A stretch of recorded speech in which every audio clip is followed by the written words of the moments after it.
Welcome to NFL Live on a Tuesday. This is how Wildcard weekend finished up between the Vikings and the Rams. Of course, it was in Arizona as the game got moved due to the wildfires happening in LA. You see Matthew Stafford honoring the LA Fire Department before the game. And the Rams got off to a nice start, but then you saw this happen, an opportunity that felt like the Vikings were going to make a touchdown count, and Matthew Stafford was maybe just a little bit too smart here, Dan, and it worked out well for the Rams. I think you got a little bit too lucky there as well. I mean, that's hard for me to understand that that's not a touchdown.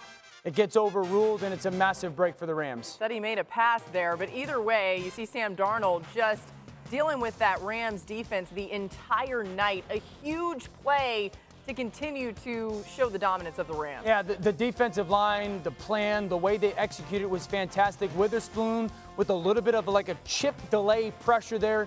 Jared Verse is waiting for that fumble, and it's a quick 14-point change. Verse told me he was looking around after that, trying to figure out if anybody was around him. He realized he was off to the races. Darnold sacked again. The plan worked so well. Everything that LA wanted to do, they were able to do defensively, and Matthew Stafford was in his bag. Yeah, again, the whole NFL, obviously, Vic Fangio for the Eagles, do not blitz Stafford. He will make you pay. Let's go here to the third quarter, and at this point, 27-3 with the Rams, a big lead. Darnold trying to climb back in it. That was a nice pass. Yeah, TJ Hawkinson reaches behind him. Darnold under duress again. Finally get in the end zone. Don't get the two-pointer, but this was a one-sided game from the start. Here's Sean McVay after the win. I think this truly epitomizes a team win. Yep. You talk about a connected group. You talk about a team that said all week, built for this. That's exactly what you guys came out and did, man. Unbelievable. And all you guys did, you represented exactly what we wanted to be about, man. A city that's going through a lot of different stuff that can look to you guys and say, I'm proud of that group. City on our back. Just being your guys' self right there, man. Give it up for yourselves right there.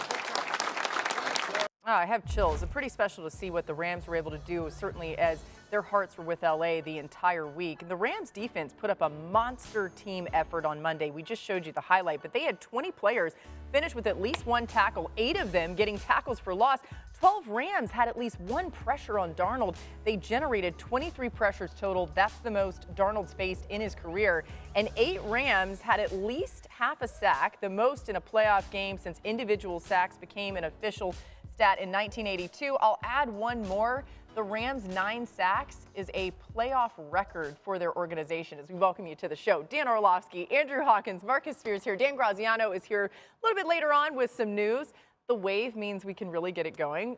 Dan, how did the Rams defense dominate last night? We'll get to the Darnold side of things later, but let's give the Rams credit. I thought they whooped the Vikings offensive line, completely outmatched, outclassed them. I thought Kevin O'Connell in many ways, surprisingly, got outcoached. It was really smart with how they created one-on-ones. It was a little bit like what the Detroit Lions did.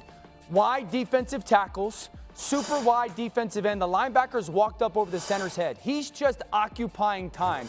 He's actually going to pretend or play the running back in man-to-man coverage. So you create one-on-ones versus the tackles. You double-team Justin Jefferson inside and outside. Everybody else is playing physical man coverage. One of those one-on-ones has got to win. That's that first pass of the game situation for the Rams.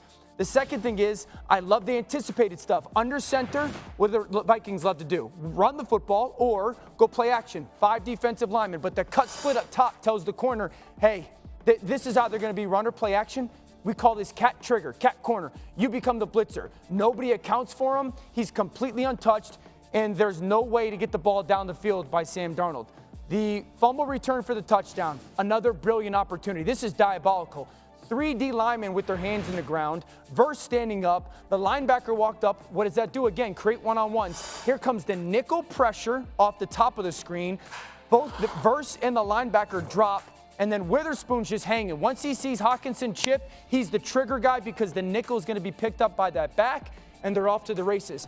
I've been thinking about this all day because it was so impressive to watch the plan. And I thought to myself, I was telling Hawk, Kevin O'Connell came from where? The Los Angeles Rams. Yep. He's going to use very similar protections. Sean McVay, I guarantee, went to Chris Shula, the defensive coordinator, and said, this is how you can take advantage of those protections and understand how they're going to try to answer the questions you present. and then you have a second question that they don't have an answer for. You know, we talked about this yesterday, Dio, and Hawk, when we were in Phoenix. I thought this D-line could win the game. They did. And that's exactly what happened. And I'm not just talking about the ability to beat blocks and pressure. It was also the plan was make Sam Darnold beat us. I felt the same way about the Detroit plan. And we were all like, okay, he probably see this again because football, obviously a copycat league. How will he adjust? The one thing that I thought, Dio, to your point with Kevin O'Connell, there should have been in the second half a little bit of movement of the pocket for Sam Darnold. There should have been a little bit of slowing down this defensive line as a quick game, as opposed to they rushed north and south the entire game. Yeah. You never gave them anything else to look at. And the other part was, to the Rams' credit, they took Detroit's defensive game plan. Yeah. That was a carbon copy of what happened to them last week. And I think the whole premise around it, Dio, beyond Kevin O'Connell, because we have a tremendous amount of respect for him, was they came into that game saying, if we can rattle Sam Darnold, we can take over this game from a defensive standpoint. And it looked a lot like it looked against the Lions. Yeah, you hit it on the head, Marcus. Sam Darnold was rattled. And this is a team, when you watch this game film, you could see a team that did not handle pressure in any definition. Yeah. No matter how you put it. The receivers weren't getting open down the field. To your point, there was no help for Sam in the game plan. Nothing quick. When you watch pressure come at Stafford, you mentioned this, Dan. Yeah. He knew exactly where to go with the ball. He was poised. He had answers to the test. None of that seemed to be there for Sam Darnold. And that is not to say Sam played great, because he didn't. Because with all those things happening, once the pressure started mounting, you could tell Sam was playing not to make mistakes, which made him a tick slow in his decision-making, hesitant when things are open, not trusting like we've typically seen him do throughout the season. And also, he was inaccurate, right? So all these things mounted up. And to your point about Sean McVay and the gamesmanship of knowing exactly what their game plan was and how to combat it, there was something to it. Yeah.